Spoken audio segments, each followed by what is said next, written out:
What up, this is Rama Screen covering movies, TV, and entertainment, and here's my review of Venom, Let There Be Carnage. Hey, before you watch my review, please subscribe to my channel, press that like button, and ring that bell so you can get notified whenever I post new videos. And if you'd like to help support this channel, please do so at patreon.com/ramascreen. That's patreon.com/ramascreen. Let's rock this. I may be alone on this, and that's okay, but I do not like this movie at all. As I mentioned in my social reaction to it immediately after the screening, Venom Let There Be Carnage is a goddamn mess. It's a string of headache-inducing, incoherent babble. All of a sudden, Tom Hardy's muffled speeches in The Dark Knight Rises didn't sound so bad. That said, Carnage is an entertaining, formidable foe. The CG looks great when Carnage is in action, but the CG when he transforms from Woody Harrelson is a bit dodgy. And the script is painfully mediocre. I thought we have moved past this in terms of anti-hero movies, but Venom Let There Be Carnage is so negligent and clunky in terms of its character development and getting the ball to the end zone.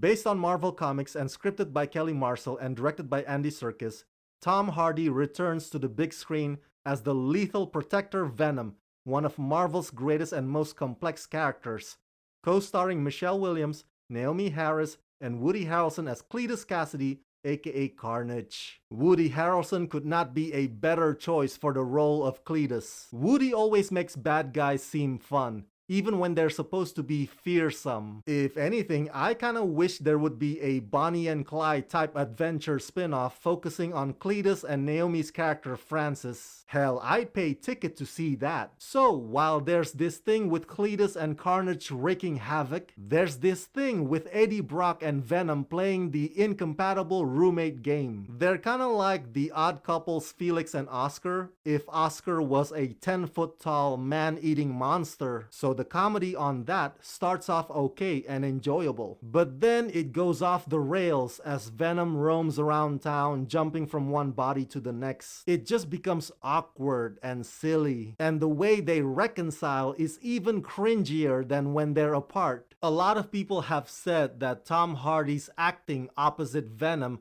or more like with his own self on the set, is noteworthy. Yeah, I can see that. It plays off of that multiple personality humor, but my counter argument to that is, well, we have already seen Tom Hardy do this in the first movie. I mean, it's not like he does it better in this sequel. I'd say it's about the same. So to praise him for doing the same thing he did previously just doesn't impress me much. But the biggest annoyance to me is what Cletus shares with Eddie at the end about his actual true desire between them. It irks me because there's no lead up beforehand that suggests that. I always use Super 8 movie as an example. If you remember at the end when the kid finally makes a connection with the creature, the movie is just hoping that we, the audiences, would miraculously feel something about that, but we don't.